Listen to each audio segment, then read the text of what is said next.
बिहार शिक्षा का एक प्रमुख केंद्र है। जिस नालंदा विश्वविद्यालय में लोग देश से ही नहीं बल्कि विदेशों से भी पढ़ने के लिए आते थे, जिस बिहार से सबसे ज्यादा आईएएस आईपीएस निकलते हैं, उसी बिहार के एजुकेशन सिस्टम पे लोग आज आवाज उठाते हैं। और बिहार के ऊपर बिहार का एजुकेशन सिस्टम एक धब्बा सा बनकर रह गया है। बिहार का मुख्यमंत्री नीतीश कुमार का सबसे ज्यादा फोकस बिहार के एजुकेशन सिस्टम पे होने के बाद भी वो एजुकेशन सिस्टम आज तक इंप्रूव नहीं हो पाया है। बिहार के बजट का लगभग 20 से 21% बिहार के एजुकेशन सिस्टम पे खर्च किया जाता है, लेकिन बिहार के एजुकेशन सिस्टम का प्रदर्शन उतना अच्छा नहीं। बीएसएससी पेपर लीक मामले में हाई कोर्ट की देखरेख में सीबीआई की जांच हो। बिहार में बहार है, नीतीश कुमार है। ये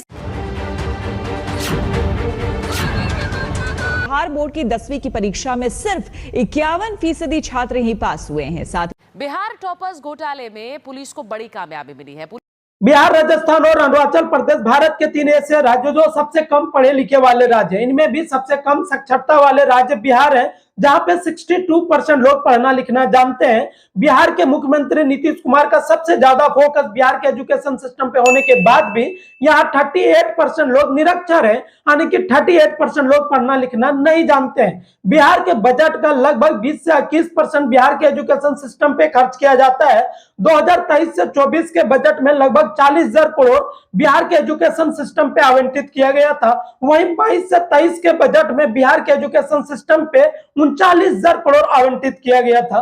साक्षरता का मतलब होता है प्रत्येक 100 लोगों में से कितना लोग पढ़ना लिखना जानते हैं। हालांकि साक्षर होने के लिए किसी औपचारिक शिक्षा की जरूरत नहीं होती है। बिहार में बिहार सरकार के द्वारा साक्षर होने के लिए कई तरह के कार्यक्रम चलाए जाते हैं, जिससे काफी ज्यादा महिलाएं और बुजुर्ग साक्षर हुए हैं, यानी कि वो आप सिग्नेचर कर लेते हैं। बिहार में टोटल साक्षरता दर 62% के बराबर है, तो उसमें पुरुष की साक्षरता 70%, तो वहीं महिलाएं की साक्षरता दर जो है वो 53% के बराबर है। बिहार में ग्रामीण क्षेत्र की साक्षरता दर 44% के बराबर है, तो वहीं शहरी क्षेत्र की जो साक्षरता दर है वो 72% के बराबर है। बिहार में पटना जिला सबसे ज्यादा साक्षर वाले जिला है, जहां 64% लोग साक्षर हैं, तो वहीं किशनगंज सबसे कम साक्षरता वाले जिला माने जाते हैं। 31% वहां साक्षरता की दर है। बिहार में महिलाओं की शिक्षा व्यवस्था पे काफी जोर दिया जा रहा है और महिलाओं को साक्षर करने की सबसे ज्यादा कोशिश किया जा रहा है। अभी बिहार में महिलाओं की जो साक्षरता दर है वो 53% के बराबर है। जिस समय भारत आजाद हुआ था उस समय बिहार की जो महिलाएं की साक्षरता दर था वो लगभग 4% के बराबर थी। बिहार में टोटल जनसंख्या अभी 3 करोड़ 16 लाख साक्षर है, उनमें से 2 करोड़ 9 लाख पुरुष की जनसंख्या है, तो वहीं 1 करोड़ 6 लाख जनसंख्या महिलाएं की है जो साक्षर है। इसको तो आप लोग जरूर जानते होंगे। 2016 के बिहार टॉपर रूबी रॉय हैं। जब इससे इंटरव्यू में क्वेश्चन पूछा गया तो देखिए ये क्या जवाब देती है। पॉलिटिकल साइंस है। कौन science? Political science. Political science वो क्या होता है? यह है टॉपर सौरभ श्रेष्ठ। जब इससे पीरियोडिक टेबल के बारे में क्वेश्चन पूछा गया तो देखिए ये क्या जवाब देते हैं। Periodic table most reactive element periodic table में कौन सा है? एल्युमिनियम। एल्युमिनियम वो कैसे? 2017 में 12 लाख स्टूडेंट में से 8 लाख स्टूडेंट बिहार में फेल कर गए। वैसे स्टूडेंट्स भी फेल कर गए जिन्होंने जेईई एग्जाम तो क्लियर कर लिया था, लेकिन बिहार के 12th एग्जाम उन्होंने क्लियर नहीं कर पाया, जिसके कारण उसे जेईई एग्जाम में भी एडमिशन नहीं मिल पाया। अब आप सोच रहे होंगे कि ये सब कैसे पॉसिबल हो पाया। रूबी रॉय और सौरभ श्रेष्ठ जैसे टॉपर बिहार में कैसे पॉसिबल हुआ? तो ये पॉसिबल हुआ बच्चा रॉय के कारण से। बच्चा रॉय जो बिश्नोई रॉय कॉलेज के प्रिंसिपल हुआ करते थे, जो खुद 2 बार 12th में फेल थे और 19 साल में ही ये उस कॉलेज के प्रिंसिपल बन गए थे। आप सोच रहे होंगे कि ये बहुत बड़ा जीनियस होगा। नहीं, ये जीनियस नहीं था, ये बिहार एजुकेशन सिस्टम के माफिया का भाग था।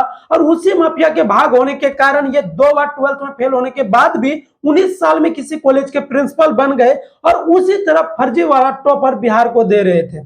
अब इसको समझने के लिए हमें जाना पड़ेगा 200 साल पहले, जब हमारा देश अंग्रेज के गुलाम हुआ करते थे। उस टाइम यूरोप में टेक्सटाइल का उद्योग काफी जोरों शोरों पे था।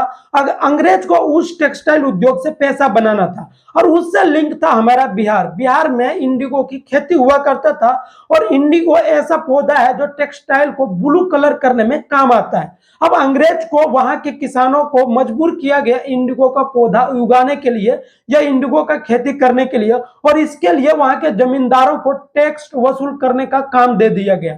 और अंग्रेजों के द्वारा वहां के किसानों को यह मजबूर कर दिया गया कि आप इंडिगो का खेती करेंगे, और इंडिगो की खेती से उसे पैसा बनाना था, जिसके कारण से बिहार के एजुकेशन सिस्टम पे बिल्कुल भी ध्यान नहीं दिया गया और वहां का एजुकेशन सिस्टम भी इंप्रूव नहीं हो पाया। एक दो जो कॉलेज खोला गया वो अंग्रेजों के बच्चों को पढ़ाई के लिए, लेकिन वहां के एजुकेशन सिस्टम को इंप्रूव करने के लिए नहीं। दूसरा जो सबसे बड़ा कारण है वो है 1960 और 1990 के बीच बिहार में राजनीति बिल्कुल अस्थिर था। 1960 और 1990 के बीच बिहार में 25 बार मुख्यमंत्री चेंज किया गया, तो वही 1960 और 1990 के बीच बिहार में 5 बार राष्ट्रपति शासन लगाया गया, जिसके कारण बिहार के एजुकेशन सिस्टम पे बिल्कुल भी ध्यान नहीं दिया गया, जिसके कारण बिहार का एजुकेशन सिस्टम और भी चौपट हो गया। अब हम ये समझने की कोशिश करते हैं कि आखिर बिहार के एजुकेशन सिस्टम में ऐसा क्या प्रॉब्लम है जिसके कारण आज तक वो इंप्रूव नहीं हो पाया है। जो सबसे बड़ी समस्या मुझे लगता है वो है अनुपस्थिति की दर। बिहार में जो है ना तो स्कूल में टीचर अवेलेबल होते हैं और ना तो स्टूडेंट्स अवेलेबल होते हैं, जिसके कारण पढ़ाई नहीं होती है। बिहार में आपको पिंक कलर का बड़े बड़े बिल्डिंग नजर आ जाएंगे, लेकिन उस बिल्डिंग के अंदर आपको टीचर नजर नहीं आएंगे, जिसके कारण बच्चे भी स्कूल नहीं जाते हैं। ASER 2022 के रिपोर्ट में यही पाया गया कि बिहार के स्कूल में जितना टीचर अवेलेबल होना चाहिए उतना टीचर अवेलेबल नहीं है, और जितना स्टूडेंट्स अवेलेबल होना चाहिए उतना स्टूडेंट्स भी अवेलेबल नहीं होते हैं। राष्ट्र स्तर पर जो ASER 2022 के रिपोर्ट में आया वो 72% था, तो वहीं बिहार का जो परसेंटेज था वो 60% से भी कम था। यानी कि ASER 2022 रिपोर्ट में यह पाया गया कि बिहार के स्कूलों में ना तो टीचर अवेलेबल होते हैं और ना तो स्टूडेंट्स अवेलेबल होते हैं, जिसके कारण वहां पे पढ़ाई ही नहीं होगा, तो जिसके कारण बिहार की स्थिति शिक्षा व्यवस्था में और ज्यादा गिरता जा रहा है। अब दूसरा जो सबसे बड़ी समस्या है वो है ड्रॉप आउट की समस्या। सरकार कोशिश कर रहा है कि बिहार का एजुकेशन सिस्टम को इंप्रूव करे, लेकिन इसके बीच में जो है बच्चे पढ़ाई ही छोड़ देते हैं, और वो पढ़ाई छोड़ने के बहुत सारे कारण होते हैं। आने की एक रिपोर्ट में यह पाया गया कि माध्यमिक तक जाते जाते 83% बच्चे पढ़ाई छोड़ देते हैं, तो वहीं उच्च माध्यमिक तक जाते जाते 39% बच्चे पढ़ाई छोड़ के चले जाते हैं। अब लड़कियों में जो इसका कारण है वो है बाल विवाह। लड़कियों को कम उम्र में ही शादी करा दिया जाता है, जिसके कारण वो पढ़ाई छोड़ना पड़ता है। तो लड़कों का जो है, लड़कों के फैमिली की तरफ से उससे यह उम्मीद किया जाता है कि वो काम करके उस परिवार का पालन पोषण वही करेगा, जिसके कारण लड़के को भी कम उम्र में ही कमाने के लिए जाना पड़ता है और उसको पढ़ाई छोड़ना पड़ता है। तो ये बहुत बड़ी समस्या है।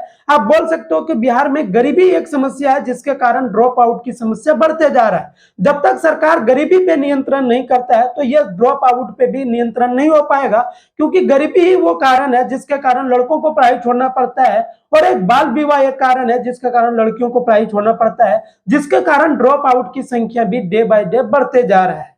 तीसरा और सबसे जो बड़ा कारण है वो बिहार के स्कूलों में योग्य शिक्षकों की कमी है। एक रिपोर्ट में यह पाया गया कि माध्यमिक स्तर पर पढ़ाने वाले 55% टीचर, तो वहीं उच्च माध्यमिक स्तर पर पढ़ाने वाले 40% टीचर के पास ही अपने नौकरी के लिए पर्याप्त योग्यता है। यानी कि बहुत सारे टीचर जो फर्जी डिग्री या फर्जी सर्टिफिकेट के साथ वो बिहार के स्कूलों में ज्वाइन कर लिया है, और बिहार के सरकार ने भी इस चीज पे ध्यान नहीं दिया नियोजन की प्रक्रिया में, जिसके कारण बहुत सारे फर्जी टीचर ज्वाइन हो गए हैं और वो क्वालिटी वाले टीचर नहीं है, तो वो बच्चों को कहां से पढ़ाएंगे। अब इस भाई साहब को सुनिए, जो BPSC के द्वारा इस बार टीचर में हायरिंग हुए हैं, वो ज्वाइनिंग लेटर लेने के लिए गए हैं, लेकिन इसको उपराष्ट्रपति के बारे में क्वेश्चन पूछा गया तो ये उपराष्ट्रपति का नाम तक नहीं बता पा रहे हैं। ये वीडियो देखिए आप। उपराष्ट्रपति वेंकैया नायडू शायद, वेंकैया। अब ये वही टीचर हैं जो BPSC के द्वारा हायरिंग किया जा रहा है, लेकिन इस टीचर के अंदर क्वालिटी नहीं है। जो टीचर बिहार के उपराष्ट्रपति के बारे में नहीं बता पा रहा हो, उपराष्ट्रपति का नाम नहीं बता पा रहा हो, वो टीचर बच्चों को क्या पढ़ाएंगे। बिहार के स्कूलों में बुनियादी ढांचे की भी बहुत ज्यादा प्रॉब्लम है। 2016 के एक रिपोर्ट में यह आया था कि 0.8% स्कूल में ही कंप्यूटर की व्यवस्था है। बहुत सारे स्कूल में तो शौचालय की व्यवस्था नहीं है। अगर किसी स्कूल में शौचालय की व्यवस्था है भी तो वह उपयोग करने के लायक नहीं है। बहुत सारे स्कूल में बेंच और डेस्क की व्यवस्था नहीं है, बच्चे नीचे बैठ के पढ़ाई कर रहे हैं। तो बहुत सारे स्कूल में बिल्डिंग की व्यवस्था नहीं है। एक ही छत के नीचे 3-4 क्लास बैठ के टीचर पढ़ा रहे हैं, तो इन सारे चीजों का प्रॉब्लम के बीच बिहार का एजुकेशन सिस्टम कैसे इंप्रूव हो पाएगा। पिछले दिनों बिहार में बीपीएससी के जरिए टीचर हायरिंग का प्रोसेस स्टार्ट हुआ और काफी सारे टीचर एग्जाम पास करके जॉइनिंग लेटर लेने के लिए गए थे। तो रिपोर्टर ने कुछ टीचर से कुछ क्वेश्चन कर लिए, तो देखिए आपको इस टीचर को क्वालिटी नजर आ जाएगा इस क्वेश्चन से। जब रिपोर्टर पूछते हैं कि भारत के उपराष्ट्रपति कौन है, तो ये नहीं बता पा रहा है। देखिए इस वीडियो। उपराष्ट्रपति वेंकैया नायडू शायद। वेंकैया नायडू। फिर रिपोर्टर ने इस मैडम से जब बीपीएससी का फुल फॉर्म पूछा, तो ये मैडम बीपीएससी का फुल फॉर्म नहीं बता रही है। देखिए इस वीडियो को आप। इंग्लिश में फुल फॉर्म बताइए। बीपीएससी। अब सोचिए अगर ऐसे ऐसे टीचर हमारे बिहार के स्कूल में हायरिंग होके जाएंगे, तो वो बच्चों को क्या पढ़ाएंगे और उस बच्चे का फ्यूचर क्या होगा, और या उस बच्चे का माँ बाप उस बच्चे का फ्यूचर कैसे डिसाइड कर पाएंगे, जब वो टीचर ही भारत के उपराष्ट्रपति का नाम नहीं बता पा रहे, वो मैडम ही बीपीएससी का फुल फॉर्म नहीं बता पा रही है, तो वो बच्चों को क्या सिखाएंगे, क्या क्वालिटी एजुकेशन दे पाएंगे, और बिहार का जो एजुकेशन सिस्टम है वो इंप्रूव हो पाएंगे। इस पे हमारे बिहार सरकार को सोचना चाहिए, क्योंकि आप ऐसे ऐसे टीचर को आप जॉइनिंग लेटर दे रहे हो जो बीपीएससी का फुल फॉर्म नहीं बता पा रही है या भारत के उपराष्ट्रपति का नाम नहीं बता पा रहा है। अब इस वीडियो को देखिए, ये भाई साहब खुद बोल रहे हैं कि हम इस नौकरी के लिए एलिजिबल नहीं है, लेकिन बिहार सरकार हमें जॉइनिंग लेटर देने के लिए रेडी है और मेरा पूरा डॉक्यूमेंटेशन भी हो गया है। अब देखिए इस वीडियो को पहले। मुकेश कुमार सिंह। मुकेश कुमार सिंह। आप इस नौकरी के लिए एलिजिबल नहीं है? एलिजिबल नहीं है, लेकिन सारा डॉक्यूमेंट में हो गया, लेकिन मैं जान रहा हूँ कि आने वाला एग्जाम में 60 हो जाएगा, इसलिए। अब सोचिए कि इस कैंडिडेट का किस तरह का डॉक्यूमेंटेशन हुआ होगा या किस तरह का एग्जाम हुआ होगा, जो ये खुद बोल रहे हैं कि हम इसके लिए एलिजिबल नहीं है, लेकिन बिहार सरकार इसे जॉइनिंग लेटर देने के लिए रेडी है। तो इसी तरह से जाली या फर्जी टीचर हायर हो जाते हैं जो पढ़ाने तक नहीं जानते हैं। इसमें बिहार सरकार का भी बहुत बड़ा प्रॉब्लम है। तो एजुकेशन सिस्टम कैसे इंप्रूव हो पाएगा। देखिए इस वीडियो को। जब के पाठक किसी स्कूल में विजिट किए थे और उन्होंने स्कूल के टीचर से यह पूछा कि 29 में से 11 जाएगा तो कितना बचेगा, तो वो बता नहीं पा रहे हैं। देखिए इस वीडियो को के पाठक ने ही खुद क्वेश्चन किया हुआ है। 11 नहीं घटा सकते? कितना था? 29 में से 11। अब सोचिए ये टीचर 29 में से 11 जाएगा तो कितना बचेगा वो नहीं बता पा रहा है, तो सोचिए बच्चे को क्या पढ़ाएंगे। तो बिहार का एजुकेशन सिस्टम इस कारण से भी इंप्रूव नहीं हो पा रहा है, क्योंकि यहाँ पे क्वालिटी वाला टीचर अवेलेबल है ही नहीं। अगर मेरा वीडियो देखने से आपको कोई वैल्यू मिलता हो, आपको कुछ सीखने के लिए मिलता हो, तो प्लीज सब्सक्राइब करके आप मुझे सपोर्ट जरूर कीजिए और वीडियो को लाइक जरूर कीजिए। अगर आपका कोई क्वेरी है तो आप कमेंट बॉक्स में जरूर लिखिए। तब तक के लिए जय हिंद, जय भारत।